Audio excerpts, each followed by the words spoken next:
Hi, I'm Susan Wu from Access TV. Today my guest is Larson. Don is the leader of the Club Water for Life Society since 1982. He will talk about the Port of Vancouver expansion and how it will impact Club Park. And first, would you tell us about the history of Club Park? Well, we started, like you said, in 1982, in the summer of 82, and it was just a small group of people down at the industrial wasteland foot of Main Street, and there was no park, and it wasn't accessible really for anybody.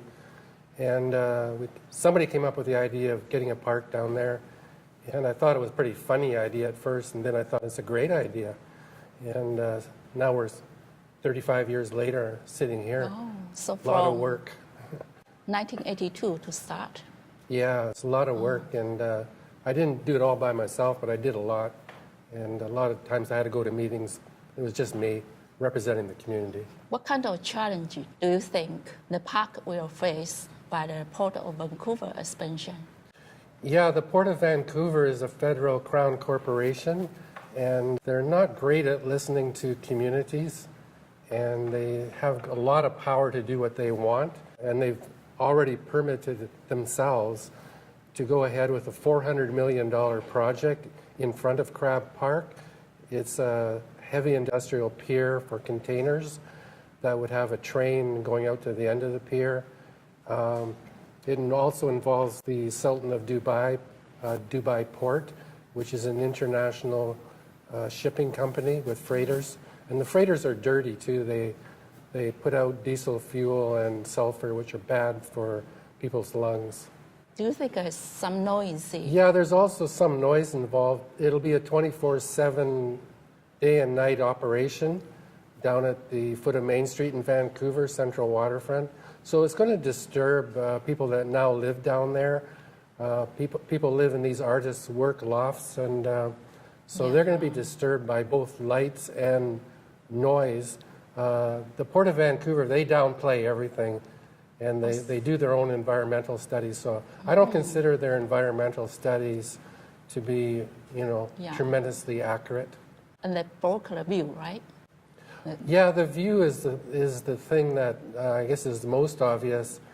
When they pile up the containers and the freighters are there, it'll block most of the view of Crab Park to the north. I don't like the term, but it's a world-class view. It's a beautiful, sacred view to the north, and that's going to be lost because of this heavy industrial project. Do you get any support? Not a great deal. I'm a little disappointed in the support level so far. Jenny Kwan, the MP for Vancouver East, she's come forward and kind of taken the stand with us, and that's very important. Other than that, there's been some interest from individuals and people, but I think it needs a better response from the overall community and not just put it on my shoulders. I know you have some projects you are working on, and what are they? Well, the project is to go in front of the Vancouver Park Board. It's open to speakers. The Vancouver Park Board are down at 2099 Beach Avenue in Stanley Park, and we're hoping to speak to them about the issue of the expansion and what if there's going to be an expansion, and it looks like there will be. What are we getting back from the Port of Vancouver, and what we need is to expand into the parking lot on the western edge of Crab Park and get a few acres for park expansion. Right now it's just mostly an empty asphalt parking lot. It could be so much more than that.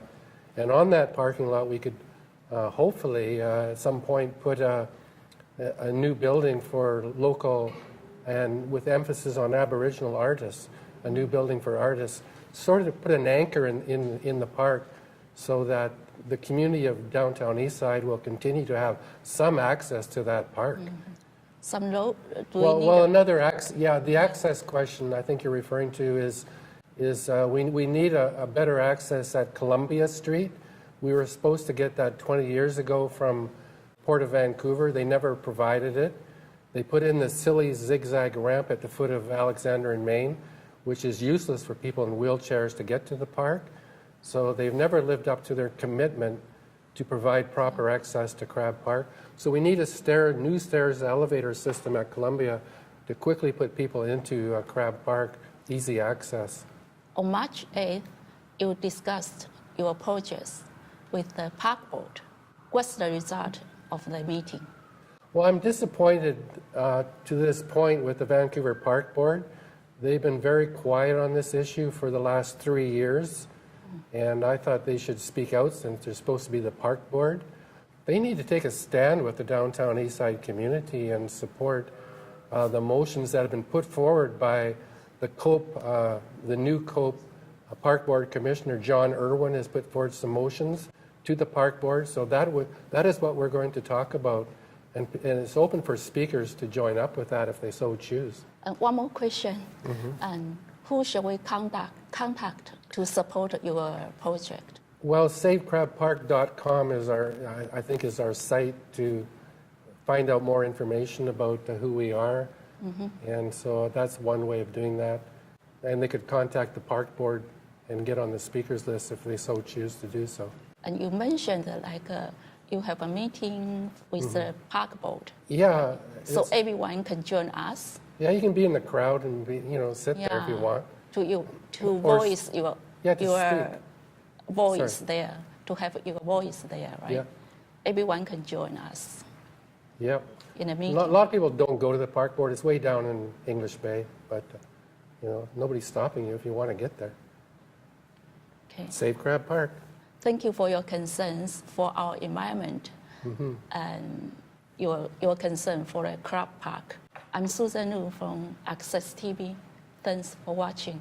And don't forget to like us or follow us on Facebook.